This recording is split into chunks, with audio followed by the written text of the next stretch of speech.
পাপের বিহঙ্গিনী পর্ব ৬। মেহবিন বুঝতে পারছে না এই ৫০ মিনিটে কি এমন হলো যে মিশু রক্ত রক্ত করছে।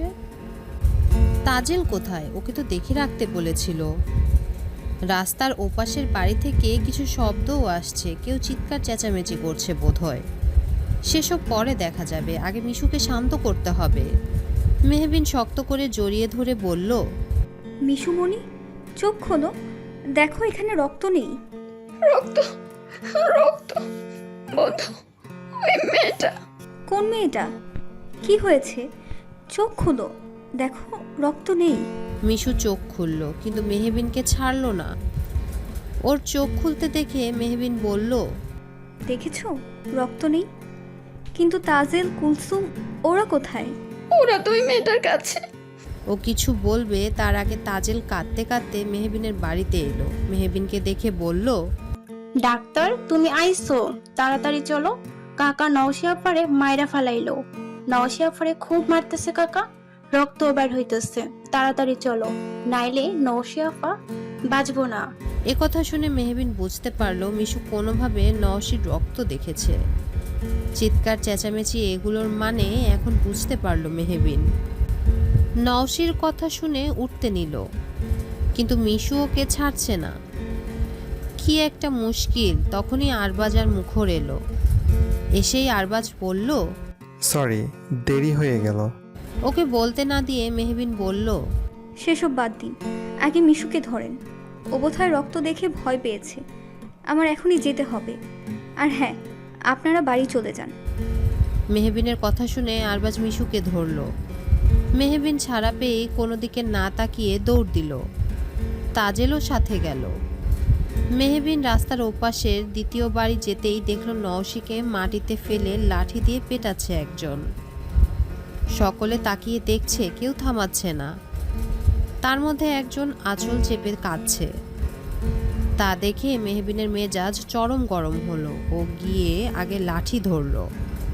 কারো বাধা পেয়ে নওশির বাবা পেছনে ঘুরল, দেখলো মেহবিন লাঠি ধরে দাঁড়িয়ে আছে। তা দেখে তিনি একটা গালি দিয়ে বলল, মাইয়া তোর সাহস কত বড়, তুই আমার লাঠি ধরস? ওর সাথে আজ তোরেও মাইরা ফালামো। ওনার কথার ধরন দেখে মেহবিন বুঝতে পারলো লোকটা স্বাভাবিক নয়, বোধহয় নেশাখোর, ড্রাগ অ্যাডিক্টেড। তা চোখ দেখেই বোঝা যাচ্ছে। মেহবিন নওশির দিকে তাকালো। হাত দিয়ে মাথা দিয়ে রক্ত পড়ছে, সারা শরীরে মারের দাগ। মেহবিন লাঠিটা ফেলে নওশিকে ধরে বলল, আপনি কি মানুষ? এভাবে কেউ মারে?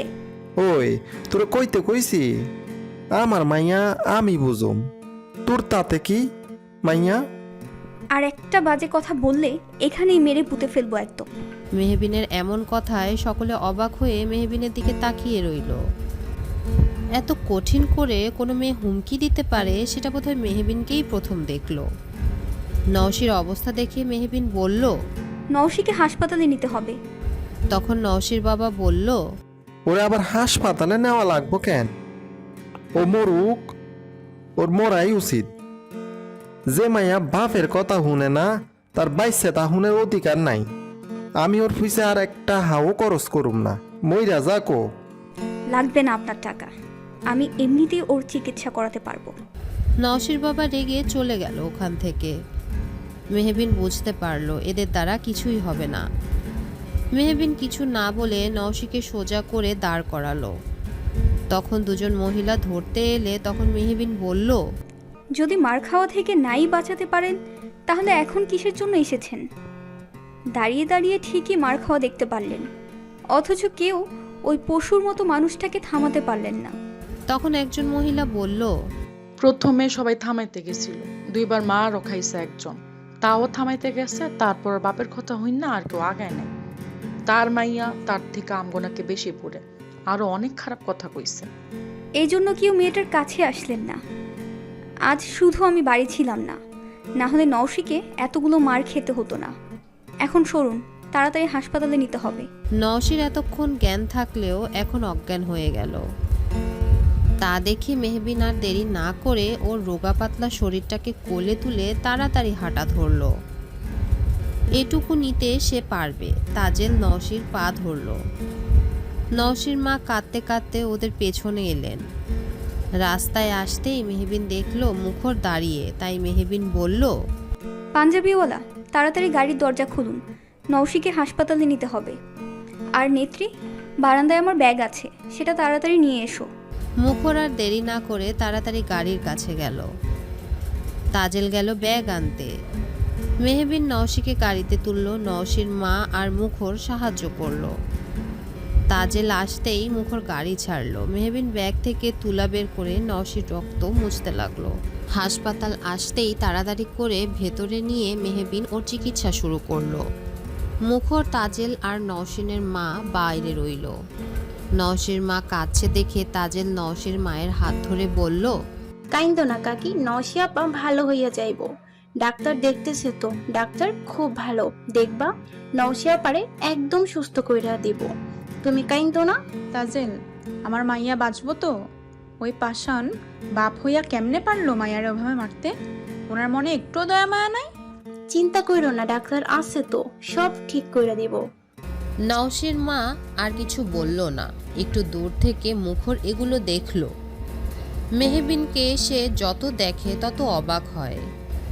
ও বাড়ির সব কিছুই সে দেখেছে, তাই তো আরবাজকে হেঁটে যেতে বলেছে মিশুকে নিয়ে, আর ও রয়ে গেছে গাড়ি নিয়ে, যদি দরকার হয় তো। কিছুক্ষণ পর মেহবিন বের হলো, ওর বোরখায় নওশীর রক্ত।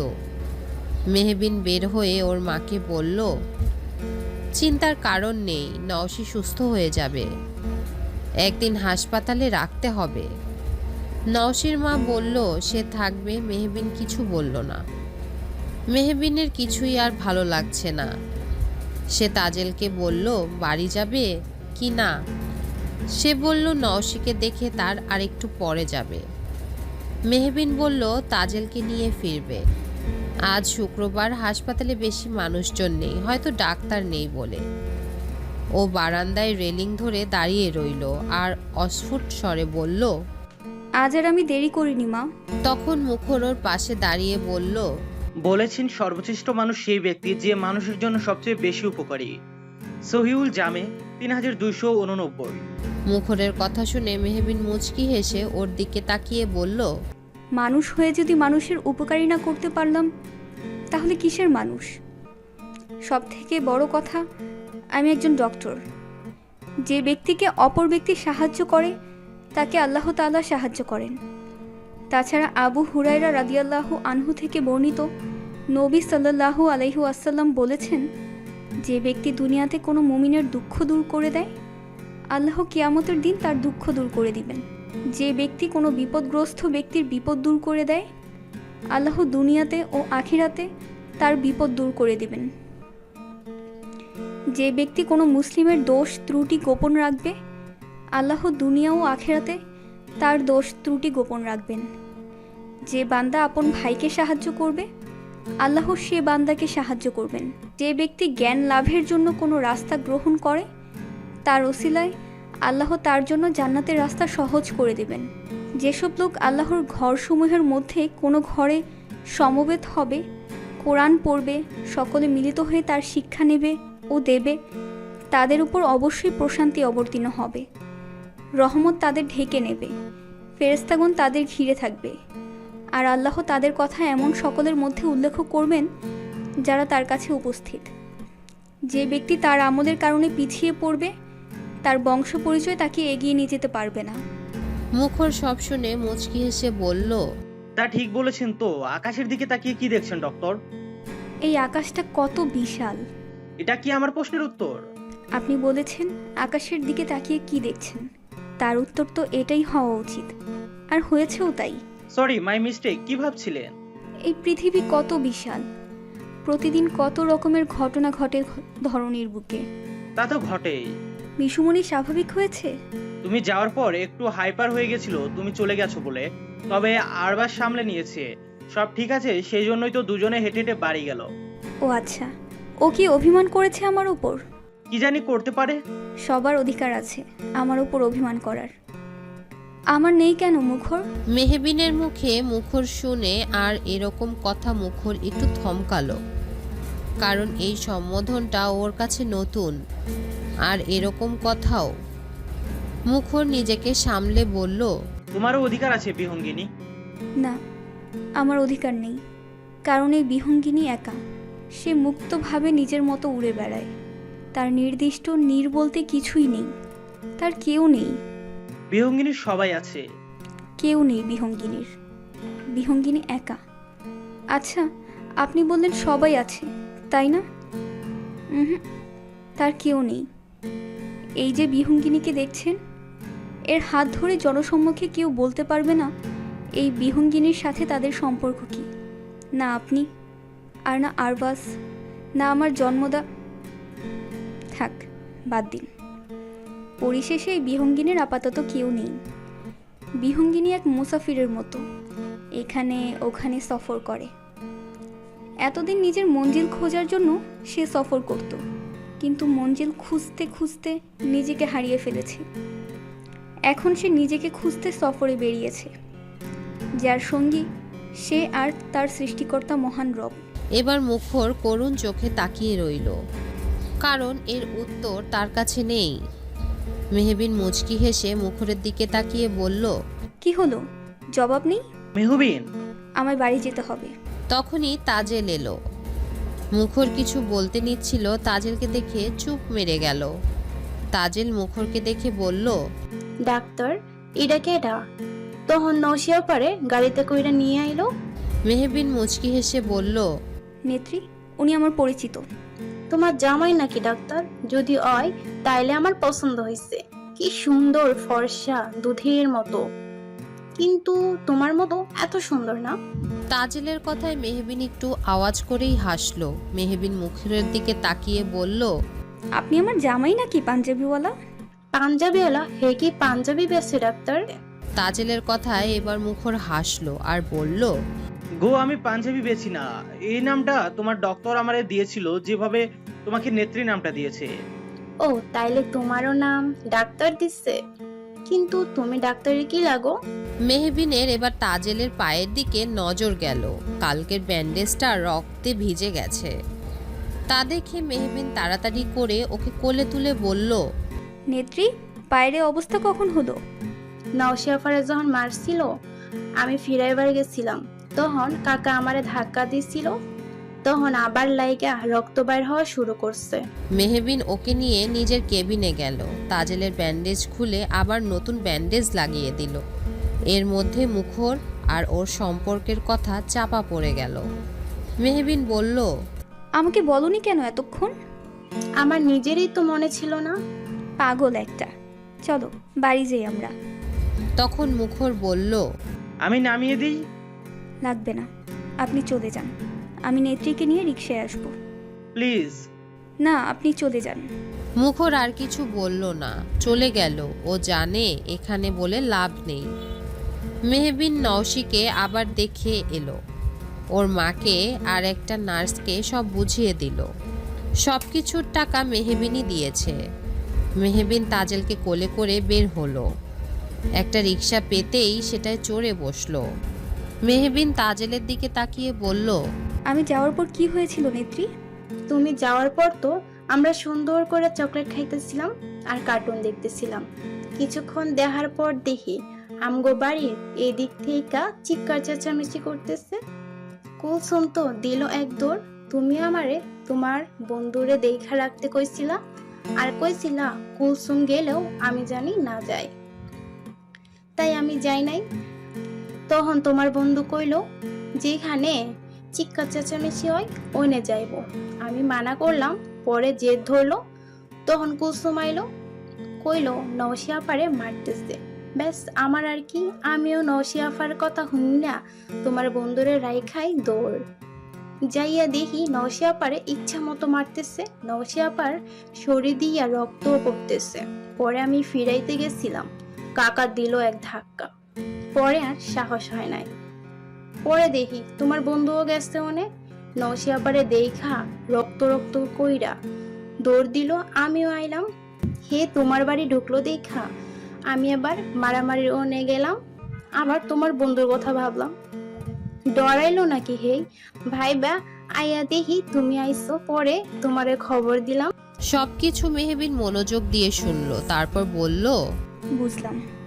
তবে মিশু সত্যি রক্ত দেখে ভয় পায়, রক্ত সহ্য করতে পারে না। কিন্তু নওশীকে মারলো কেন ওর বাবা? আজ তো নওশিয়া পারে দেখবার আসার কথা ছিল। সব তো ঠিকই আসছিল, আমি জানি না। ও আচ্ছা। তখনই মেহবিনের আননোন নাম্বার থেকে কল আসলো।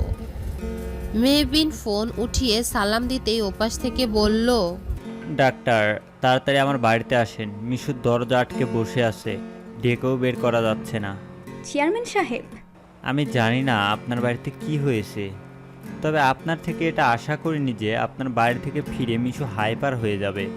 এই জন্য আমি ওকে বাইরে কোথাও নিয়ে যেতে সাহস পাই না, কিন্তু আমি আপনার উপর ভরসা করে ওকে আপনার বাড়িতে দিয়ে এসেছিলাম। আপনি যতই বলেন আমার এতে বিন্দু মাত্র অনুশোচনা নেই, কারণ এটাই আমার হাত নেই, পুরোটাই একটা অ্যাক্সিডেন্ট। যাই হোক, আসছি আমি। মেহবিনের এরকম কথা শুনে শেখ শাহনওয়াজ থ মেরে বসে রইলেন। মেহবিন বাড়ির মোড় আসতেই তাজেলকে দিয়ে চেয়ারম্যান বাড়ির দিকে রওনা দিল। কিছুক্ষণের মধ্যে পৌঁছে গেল বাড়িতে। ঢুকতে সবাইকে নিচেই দেখল, শুধু আরবাজ, শেখ শাহনওয়াজ আর মুখর নেই। ও কারো দিকে না তাকিয়ে সোজা মিশুর রুমে গেল। মিশুর রুম বন্ধ। রুমের সামনে তারা তিনজন দাঁড়িয়ে আছে। মেহবিন বলল, কখন থেকে দরজা আটকে বসে আছে? তখন আরবাজ বলল, আর আমি তো তখন ওকে শান্ত করে বাড়ি নিয়ে এলাম। সব ঠিক হয়েছিল, কিন্তু আধা ঘন্টা আগে কি হলো, ও রান্না করে গেল, তারপর দৌড়ে উপরে চলে এলো। তারপর থেকেই দরজা আটকে বসে আছে। ঘরে ভাঙচুরের শব্দও এসেছে। রান্নাঘরে কিছু দেখে কিছু হয়েছে, নাকি কেউ কিছু বলেছে? তখন শেখ শাহনওয়াজ বললেন, তেমন কিছুই নয়। আপনি শিওর কিভাবে? কারণ ব্যতীত কখনো কিছু হয় না। কিছু তো হয়েছেই, তাই এই অবস্থা। আপনার বাড়ি থেকে কিছু হয়েছিল, আরবাজ বলেছে, সেটাই হয়তো মনে পড়ে গেছে। তার মানে আপনি বলছেন এটা আমার দোষ? আপনি এখান থেকে চলে যান, এদিকে আমি দেখছি। ভাঙচুরের আওয়াজ শুনেছেন, তার মানে মিশু ঠিক নেই। আপনি এখানে দাঁড়িয়ে আছেন, এই ঘরের কি চাবি নেই দরজা খোলার জন্য? এ কথা শুনে তিনি মাথা নিচু করলেন। ওনার মেয়ের চিন্তায় মনেই ছিল না। তিনি চলে গেলেন চাবি আনতে। তখন মেহবিন দরজায় টোকা মেরে বলল, বন্ধু, কি হয়েছে তোমার? দরজা খোলো। ওপাশ থেকে কোনো আওয়াজ এলো না, তাই ও আবারও বলল, বন্ধু, তুমি ঠিক আছো? দরজা খোলো প্লিজ। বন্ধু তোমার সাথে খেলতে এসেছে। এবারও চুপ। বন্ধু কিন্তু এবার চলে যাবে। তখনই শেখ শাহনওয়াজ চাবি নিয়ে এলেন। মেহবিন দরজা খুলল, কিন্তু ওদের আসতে বারণ করলো। মেহবিন রুমে ঢুকে দেখলো ঘরের সমস্ত জিনিসপত্র এদিক ওদিক ছড়িয়ে ছিটিয়ে আছে। মিশু দেওয়ালে পিঠ ঠেকিয়ে চোখ বন্ধ করে কিছু বিড়বিড় করছে। মেহবিন কাছে গিয়ে শুনল, ও অনুর মতো মরে যাবে। অনুর মুখে কত রক্ত ছিল, ওই মেয়েটাও মরে যাবে। ওর মুখেও তো রক্ত ছিল। না না, ওকে কেউ বাঁচাও, মরতে দিও না, ও মরে যাবে। কত রক্ত, রক্ত, রক্ত। এটুকু শুনেই মেহবিন মিশুর কাঁধে হাত রাখলো।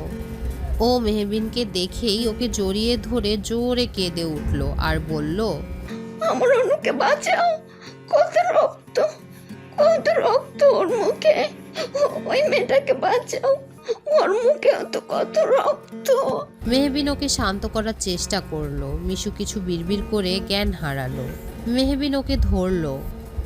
তখন মেহবিন ওদের ভেতরে ডাকলো। আরবাজ এসে ওকে বিছানায় শুইয়ে দিল। মেহবিন সব চেক করলো, তারপর বলল একটা ইনজেকশন আনতে। শেখ শাহনওয়াজ ওষুধ আর ইনজেকশন আনতে পাঠালেন কুদ্দুসকে। মেহবিন মিশুর হাত ধরে মিশুর দিকে তাকিয়ে রইল। মাথায় ঘুরছে এই অনুকে। ইনজেকশন আনতেই মেহবিন সেটা পুশ করে দিল। তারপর নিচে আসলো। সবাই নিচেই ছিল। ও সোজা গিয়ে শেখ শাহনওয়াজকে বলল, অনুকে চেয়ারম্যান সাহেব?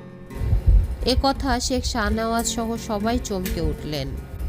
উনি কিছু বলবে তার আগে আরিফা জামান বললেন, আমাদের পারিবারিক বিষয় এটা, তোমার না জানাই ভালো। আর আজ যা হলো এর জন্য কিন্তু তুমিই দায়ী। তোমার উপর ভরসা করে চেয়ারম্যান সাহেব মেয়েকে তোমার বাড়ি পাঠিয়েছিল, কিন্তু তুমি ওর খেয়াল না রেখে কি করছিলে? যার জন্য মিশুর এই অবস্থা?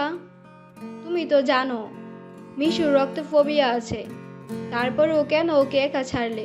যদি কিছু একটা হয়ে যেত তাহলে কি করতে? আর বাদ যেতেই তুমি আবার তাকে ছেড়ে দিয়ে চলে গেছো। মিশু চেয়ারম্যান সাহেবের মেয়ে, এটা ভুলে গেছো তুমি? মেহবিন মুখ শক্ত করে বলল, তো কি করতাম? আপনার মেয়ের হাত ধরে বসে থেকে আরেকটা মেয়েকে মরতে দিতাম? কারণ সে চেয়ারম্যান সাহেবের মেয়ে নয়, একজন সাধারণ মেয়ে। তোমাকে যে মানুষটা বাড়িতে থাকতে দিয়ে সাহায্য করলো, তার মেয়েকে তুমি ওই অবস্থায় কিভাবে ছেড়ে দিতে পারলে? এতটা অকৃতজ্ঞ তুমি। চেয়ারম্যান সাহেবের মেয়ে শুধু ভয় পেয়েছিল, আর ওই মেয়েটা মরতে বসেছিল। এই অবস্থায় সেই মেয়েটার থেকে আপনার মেয়ের দাম বেশি হয়ে গেল নাকি? আর যদি অকৃতজ্ঞের কথা আসে তাহলে বলবো, তিনি ব্যবস্থা না করে দিলেও আমি এই গ্রামে কোথাও না কোথাও থাকতে পারতাম। উনি আমার একটা সাহায্য করেছে বলে একদম জান দিয়ে দিতে হবে ওনার জন্য, তেমনটা নয়। তাছাড়া আমি তো এমনি এমনি বাড়িটা নিইনি, ভাড়ায় নিয়েছি। তাহলে এই কথা আপনি বলতে পারেন না। তখন শেখ শাহনেওয়াজ বললেন, আহ আরিফা, কি হচ্ছে কি? এটা কেমন ধরনের ব্যবহার? আপনি তারপরেও এই কথা আমাকে বলছেন? আজ মিশুর এই অবস্থার জন্য কিন্তু এই মেয়েটাই দায়ী। মিশুর জন্য উনি দায়ী হলেও মিশুকে শান্ত আর স্বাভাবিক করার পেছনে ওনার হাত রয়েছে। এ কথা শুনে মেহবিনের মুখ আরো শক্ত হয়ে গেল। ও চোখ মুখ শক্ত করেই বলল, ভুল বললেন চেয়ারম্যান সাহেব। আপনার মেয়ের এখনকার অবস্থার জন্য আমি দায়ী নই। তার অবস্থার জন্য দায়ী আপনাদের রান্নাঘর। সেখানে কিছু তো ঘটেছে। এ কথা শুনে সবাই অবাক হয়ে মেহবিনের দিকে তাকিয়ে রইল। কিছু লোকের চেহারায় ভয়ও ফুটে উঠল।